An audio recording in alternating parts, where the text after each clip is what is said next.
बिस्मिल्लाहिर्रहमानिर्रहीम। शुरू करता हूँ अल्लाह के नाम से जो बड़ा मेहरबान निहायत रहम वाला है।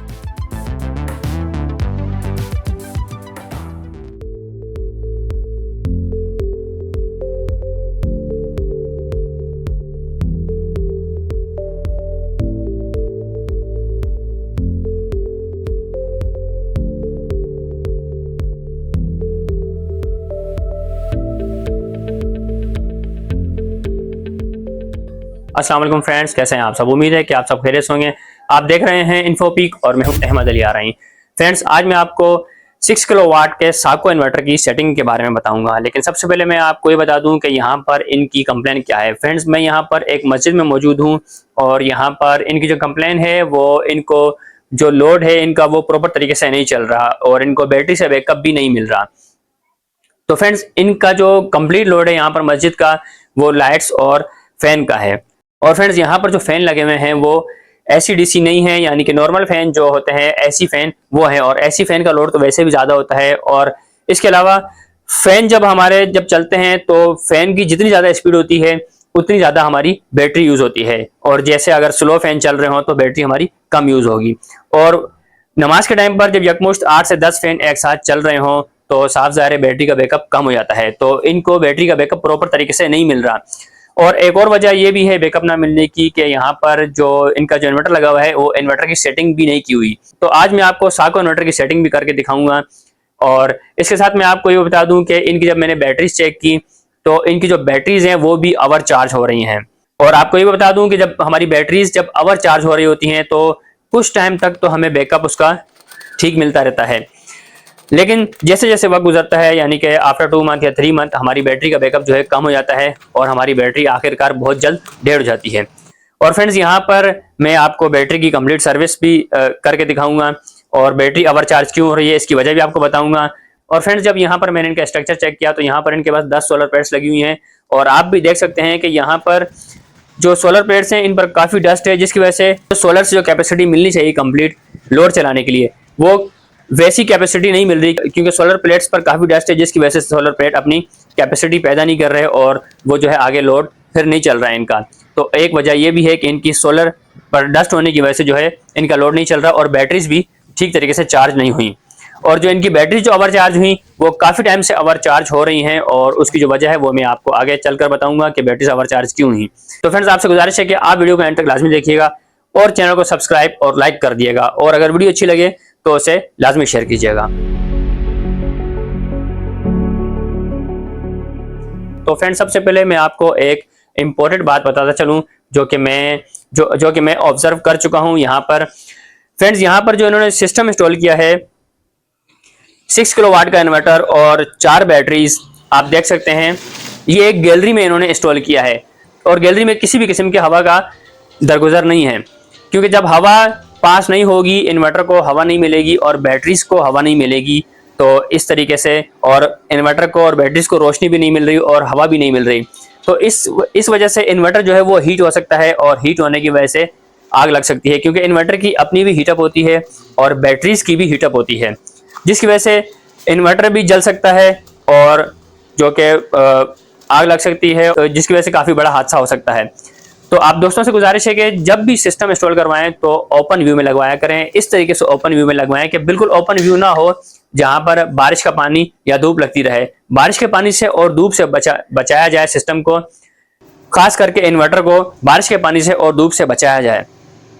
और इतना ओपन तो होना चाहिए कि वहां से कम हवा का दरगुजर हो ताकि इन्वर्टर को एयर मिलती रहे। और इन्वर्टर के जो फैन है, जब फैन चलते हैं तो साफ सी बात है जब इन्वर्टर के फैन को जब एयर मिलेगी तो वो इन्वर्टर को कूल करने का काम करेंगे, लेकिन अगर उनके फैन को जब इन्वर्टर के फैन को एयर ही नहीं मिलेगी तो किस तरीके से वो जो है ना इन्वर्टर को कूल करेंगे। तो ऐसी जगह पर सिस्टम लगाया जाए जहां पर हवा का दरगुजर हो ताकि इन्वर्टर को कूलिंग मिलती रहे और हमारा इन्वर्टर जो है नॉर्मल कंडीशन में रहे। और बैटरीज की हीटअप जो होती है, बैटरीज की हीटअप भी पास होती रहे हवा के जरिए और बैटरीज भी हमारी हीट ना हो। तो फ्रेंड्स, ये बहुत इंपॉर्टेंट पॉइंट है जो कि मैंने आपको बताया है, आप इस पॉइंट को लाजमी नोट करें और इसी तरीके से जब भी सिस्टम लगाएं थोड़ा सा ओपन व्यू में लगाएं कि सिस्टम को रोशनी और एयर मिलती रहे। तो फ्रेंड्स, जैसे यहाँ पर इन्होंने बंद गैलरी में सिस्टम इंस्टॉल करवाया है, ऐसी जगहों पर सिस्टम इंस्टॉल कराने से गुरेज किया जाए। तो फ्रेंड्स, जैसा कि आप देख सकते हैं कि यहाँ पर 4 टाल ट्यूबुलर बैटरीज लगी हुई हैं और इनकी हालत काफ़ी खस्ता हाल है, यानी इन पर काफ़ी डस्ट भी है और ये काफ़ी टाइम से ओवर चार्ज हो रही हैं। क्योंकि जैसे ही फ्रेंड्स मैंने इनके ट्यूबुलर चेक किए तो इनके ट्यूबुलर्स पर ये जो कालापन आप देख सकते हैं, ये कालापन बैटरी के ओवर चार्ज होने की निशानी है। जब बैटरीज ओवर चार्ज होती हैं तो इनके ट्यूबुलर्स पर इसी तरीके से कालापन आता है। तो फ्रेंड्स, जैसे हम सोलर पैनल्स की सर्विस करते हैं, इसी तरीके से हमें बैटरीज की भी सर्विस करनी चाहिए। अगर आप बैटरीज की सर्विस नहीं करेंगे, मंथ में एक बार या 2 मंथ में एक बार, यानी अपनी बैटरीज को चेक नहीं करेंगे, तो इसी तरीके से आपको भी प्रॉब्लम होगी। मे बी के अगर आपकी बैटरीज ओवर चार्ज हो रही हो तो इस वजह से आपकी बैटरीज थोड़ी देर के लिए, थोड़े टाइम के लिए तो आपको बैकअप सही देंगी, लेकिन आहिस्ता आहिस्ता फिर वो बैकअप देना कम कर देती हैं और इसी तरीके से बैटरीज डेड हो जाती हैं। और ओवर चार्ज होने की निशानी अगर मैं आपको बताऊं तो इसी तरीके से आप जब ट्यूबुलर चेक करेंगे तो आपके ट्यूबुलर्स पर कार्बन आया हुआ होगा और इसके साथ ही बैटरीज पर जो बैटरी की जो तेजाबियत होती है वो बाहर नुमायां हो रही होती है, यानी कि बैटरी के ऊपर आपको ऑयलपन नजर आएगा। तो इस वजह से आपने उसको फौरन रोकना होगा। आपने इन्वर्टर की सेटिंग को चेक करना होगा कि आपकी जो इन्वर्टर की जो सेटिंग है वोल्टेज या फिर एम्पियर, इसमें ज्यादा जो वजूहत होती हैं वो एम्पियर की होती हैं। इन्वर्टर की सेटिंग में अगर एम्पियर ज्यादा होंगे तो आपकी बैटरीज ओवर चार्ज होंगी और इस वजह से आपको बैकअप भी नहीं मिलेगा और बैटरी फिर इस तरीके से बहुत जल्द डेड हो जाती हैं। तो फ्रेंड्स, यहाँ पर सारे ट्यूबुलर्स मैंने 1 बाय 1 कर निकाले और निकालने के बाद मैंने बैटरीज की सर्विस की। बैटरीज को अच्छे तरीके से मैंने क्लीन किया और क्लीन करने के बाद मैंने इनके ट्यूबुलर जो है वो वॉश करवाए और वॉश करवाने के बाद फिर मैंने इनके ट्यूबुलर जिस तरीके से मैंने निकाले थे इसी तरीके से मैंने 1 बाय 1 करके लगाए। और इसी तरीके से आपने भी अपनी बैटरीज की ट्रबल शूटिंग करनी है। अगर आपको बैकअप अच्छा चाहिए तो आप अपनी बैटरीज की ट्रबल शूटिंग लाजमी किया करें, मंथ में या 2 मंथ में एक बार लाजमी। तो फ्रेंड्स, आप देख सकते हैं कि यहाँ पर जब बैटरीज की मैंने सर्विस की तो आफ्टर द सर्विस बैटरीज कितनी अच्छी लग रही हैं। और तो फ्रेंड्स, अब बात करते हैं इन्वर्टर की सेटिंग की। तो सबसे पहले हम इन्वर्टर पर मौजूद इंटर के ऑप्शन से इन्वर्टर की सेटिंग में इन होंगे। तो फ्रेंड्स, यहाँ पर फर्स्ट नंबर पर SUB पर रखा मैंने, क्योंकि पहले यहाँ पर सोलर और उसके बाद वापडा और सबसे आखिर में इनको बैटरी चाहिए, क्योंकि मस्जिद है तो यहाँ पर इनका लोड जो है वो ज़्यादा है। जब फैन सारे एक साथ चलते हैं तो लोड ज़्यादा होता है, इसलिए अगर जब लाइट ना हो तो बैटरी का जो बैकअप है इनके पास सेव होना चाहिए।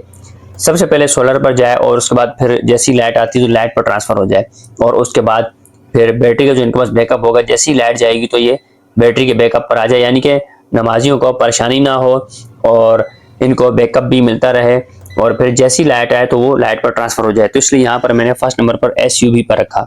इसी तरह फ्रेंड्स, जैसा कि मैंने आपको दिखाया था कि बैटरीज इनकी ओवर चार्ज हो रही हैं, तो 2 नंबर की सेटिंग में यहाँ पर 40 एम्पेयर पर रखा हुआ है, जो कि सोलर से चार्जिंग के एम्पेयर हैं बैटरी के लिए।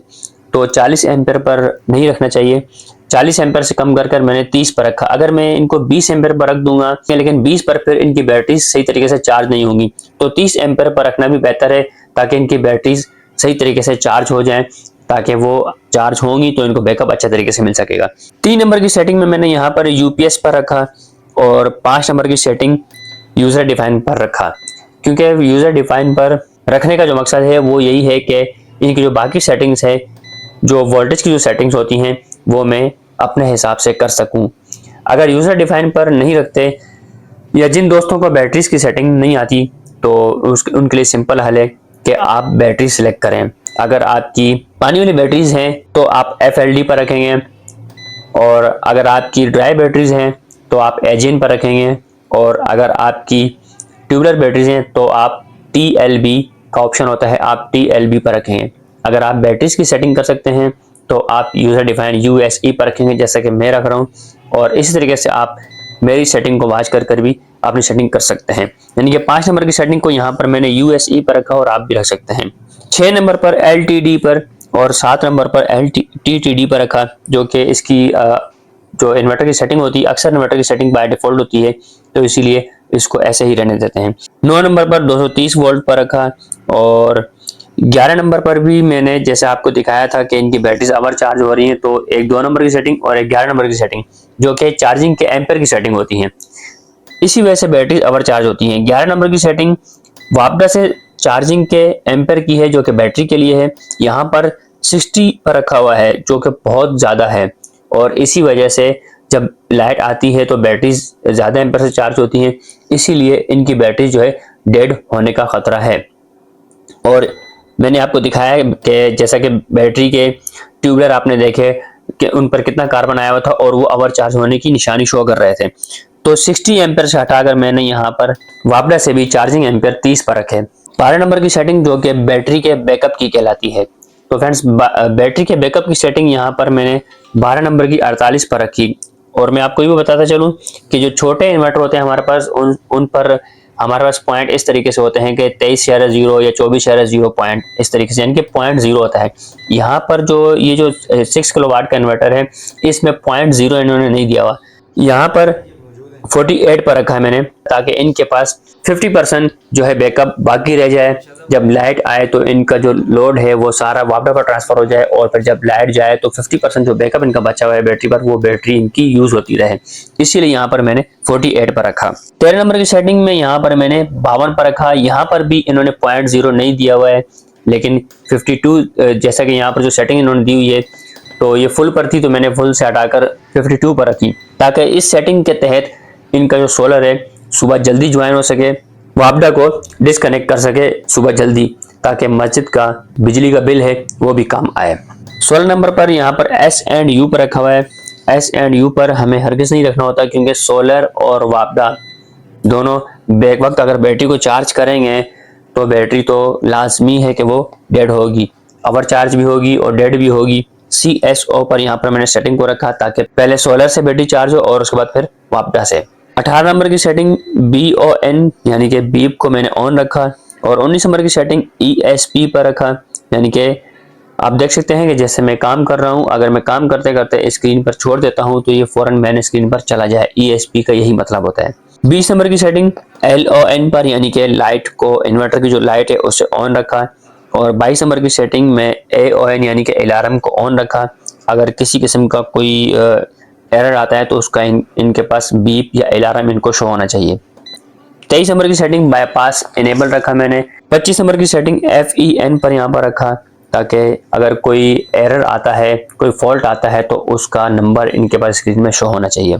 26 नंबर की सेटिंग जो कि वोल्टेज की सेटिंग होती है, वो इनकी यहाँ पर वोल्टेज की सेटिंग ज़्यादा थी, मैंने कम कर 59.2 पर रखी, ताकि इनकी बैटरीज चार्ज हो तो इनको बैकअप भी अच्छा मिल सकेगा। 27 नंबर की सेटिंग जो कि फ्लोटिंग चार्जिंग कहलाती है, मैंने 54.0 पर रखी, ताकि 50% बैटरी अगर डिस्चार्ज हो तो वो एक बेहतरीन वोल्ट से चार्ज होगी, तो इनको बैकअप भी मिल सकेगा। और दूसरी बात कि 50% अगर बैटरी डिस्चार्ज हो तो उससे थोड़ा सा कम वोल्ट से चार्ज कराते हैं, इसीलिए यहाँ पर 54.0 पर रखा। 29 नंबर की सेटिंग जो कि कट ऑफ सेटिंग कहलाती है, इतने पॉइंट पर हमारी बैटरी आ जाए और आकर पूरे लोड को कट ऑफ कर दे, ताकि इससे नीचे अगर जाए तो बैटरी डेड होने का खतरा होता है, इसलिए ताकि 40 पर जैसे ही इनकी बैटरी आएगी और वो कट ऑफ हो जाएगी।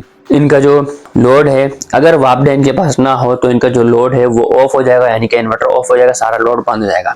इस तरीके से बैटरी डेड होने से बच जाती है। 30 नंबर की सेटिंग जो कि इक्वलाइजेशन की सेटिंग कहलाती है, यहाँ पर EDS पर रखा, इक्वलाइजेशन को डिसेबल रखा। और इस तरीके से 31 नंबर की सेटिंग और 33 नंबर की सेटिंग और 34 नंबर की सेटिंग और 35 नंबर की सेटिंग और 36 नंबर की सेटिंग जो कि ये टोटल इक्वलाइजेशन की सेटिंग कहलाती हैं, और ये बाय डिफॉल्ट ही होती हैं। अगर बाय डिफॉल्ट ना हो तो जैसे सेटिंग में रख रहा हूँ, 31 नंबर की सेटिंग 58.4 और 33 नंबर की सेटिंग 60, 34 पर 120, 35 पर 30D और 36 पर ADS, तो इसी तरीके से आपने सेटिंग रखनी है। 37 नंबर की सेटिंग चूंकि ये ऑफ ग्रिड सिस्टम है, छोटा सिस्टम है, इसीलिए यहाँ पर ऑफ पर रखा। 38 नंबर की सेटिंग 10 पर रखी, और 39 नंबर की सेटिंग LON यानी कि लाइट को ऑन रखा। 42 नंबर की सेटिंग यहाँ पर 46 पर रखी। 42 नंबर की सेटिंग जो होती है वो हैवी लोड की होती है, जो कि लोड 2 कहलाता है। तो यहाँ पर तो खैर हैवी लोड इनके पास आई थिंक नहीं है, अगर होगा भी तो इसमें कोई इतना वो नहीं, क्योंकि इनके पास ज़्यादा लोड जो है वो फैन का लोड है। तो फ्रेंड्स ये थी साको इन्वर्टर 6 किलोवाट की सेटिंग और बैटरी की सर्विस करने का तरीका और बैटरी की आवर चार्जिंग का इशू, जो कि मैंने आपको अच्छे तरीके से समझाया। उम्मीद है कि आप दोस्तों को मेरी ये वीडियो अच्छी लगी होगी और अच्छे तरीके से समझ आ गई होगी। जिन दोस्तों को समझ ना आई हो, आप वीडियो को रिपीट कर वॉच कर सकते हैं। वीडियो लॉन्ग होने की वजह से मैंने काफ़ी फास्ट आपको समझाया, अगर आपको फिर भी समझ ना आए तो आप आहिस्ता आहिस्ता वीडियो को वॉच कर सकते हैं। तो फ्रेंड्स, मैं आपसे इजाज़त चाहता हूँ। आप देखते रहें यूट्यूब चैनल इन्फोपीक अहमद अली आरई के साथ। इंशाअल्लाह फिर किसी अच्छी वीडियो के साथ और आपकी बहुत सारी दुआओं के साथ मैं आपकी खिदमत हाजिर हूँगा। जब तक के लिए मैं आपसे इजाज़त चाहता हूँ। अल्लाह हाफिज़।